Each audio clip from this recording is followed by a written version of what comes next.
Um, well, I've always been in sports, and actually back in junior high, I was part of something called the Girls Athletic Board, and we ran the inter-school athletics, the noon hour activities, and it was part of a group, so that kind of piqued my interest back then. And I guess I've just always been a volunteer and involved, and I love sports, so it was a natural fit to be involved in sports and help create activities for other people as well.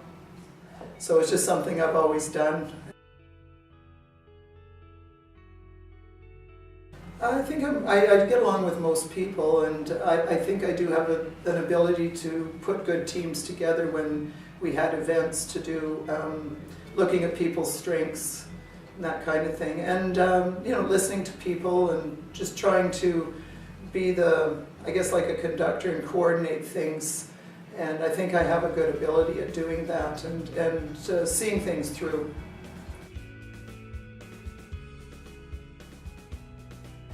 Again, I have the ability to get along with most people. I try to be respectful of everybody and what they bring to the table, and I've kept up a lot of relationships, and I've tried to stay involved, so I guess maybe any of those, I'm not sure.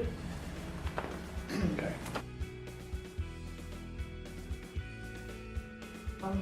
I think, first of all, the joy of sports and you know, the value of being in a team. I think I've helped provide opportunities for that.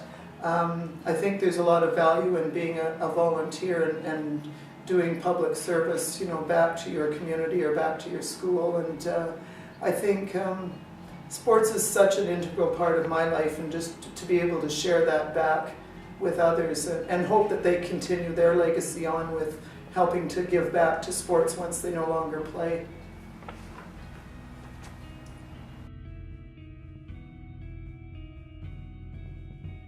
I think one event that stands out is, I actually don't recall the year anymore, but sometime in the late 90s we hosted the last track and field provincials that was on a 6-lane shale track up in Fairview, and we had athletes come from all over the province, and there was some grumbling from the south, you know, to come up to Fairview, but I'm pleased to say we ran our track meet on time, and in fact we finished 10 minutes ahead on a 6-lane shale track.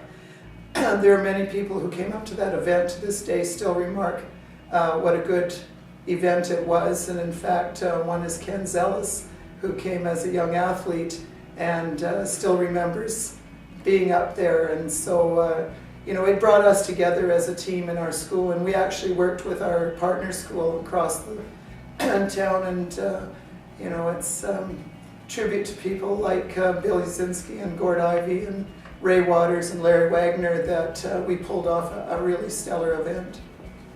Well, for a number of years we would meet up just outside the gym and at the entry to our school and greet the students as they came in, and we made a point of trying to greet everybody who came in and greet them by name. And it started out with just a couple of us because we were just getting ready to teach for the day at the gym. And then pretty soon more would join and more would join, and we called it the wall, and we would meet at the wall. I think our record was we had 18 people at the wall one day, because other staff saw the value of greeting students, and sometimes we'd even see students start to walk slowly because they were waiting for their turn for us to greet them, and I think it improved our relationships for sure with students, and it just became a thing we did. And I have to say, even when I go back to visit, I join my former colleagues at the wall. If I were there in the morning, I would be greeting students today.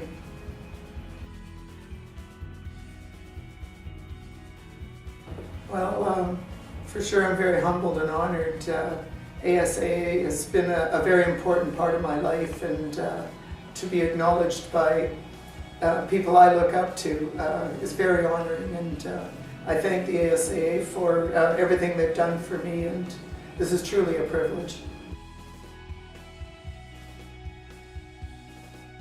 Well, I'd certainly like to thank my family, my husband Dan and my children, who allowed me to go off and do a lot of different things, and my colleagues, especially Gord Ivey, Bill Yasinski, Jim Clavette, and Carrie Weed, who were my colleagues for a long time. We call ourselves the Amigos.